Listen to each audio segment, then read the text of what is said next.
Sehatra politika indray kosa taorina ny fanoloran'ny gouvernemanta ny politika akapobehin'ny fanjakana teo anivon'ny anteny merapirenena dia nitondra ny heviny filoha lefitry ny anteny merapirenena avy any amin'ny tapany avaratry nosy avy any Antsiranana ho azy dia ilaina ny fifampiresahana eo amin'ny samp parlementaire eo ihany koa ny avy eo anivon'ny gouvernemanta. Amin'ny ankapobeny dia mety amin'ny fampandrosoana ny firenena amin'ny politika akapobehin'ny fanjakana izay naroson'ny Prime Ministre ny parlemanta ny zoma lasa teo. Tsy maintsy mbola hisy ny fampiresahana sy ny adefitra eo amin'ny parlemanta sy ny gouvernemanta hijerena ny pitsopitso momba izany, hoy ny filoha lefitry ny anteny merapirenena Fredy Mahazoasy. Rehefa nisy zany ny fanolorana ny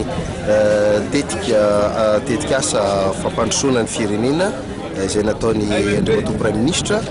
dia mbola ho hisy angambany asa iarana amin'ny gouvernemanta izay atao atoato fijerena ny antsipiriny reny programma izay natolotra reny ary ao anatin'izany fanontaniana hoe aiza ho aiza avy no atongava le ressources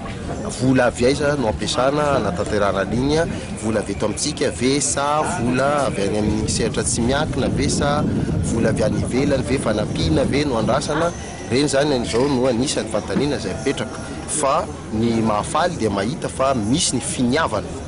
mafy dia mafy avy amin'ny andriamatoa filoham-pirenena sy avy amin'ny andriamatoa Prime Ministre fa kosa io moa zany dia misy socle zany izay tokony hipetrahany zany zavatra rehetrarehetra zany dia ny fihavanam-pirenena ka dia hita fa misy zany ny finiavana ihany koa androso amin'izay fa tsy maintsy ho tanterahana izay fahitana azy.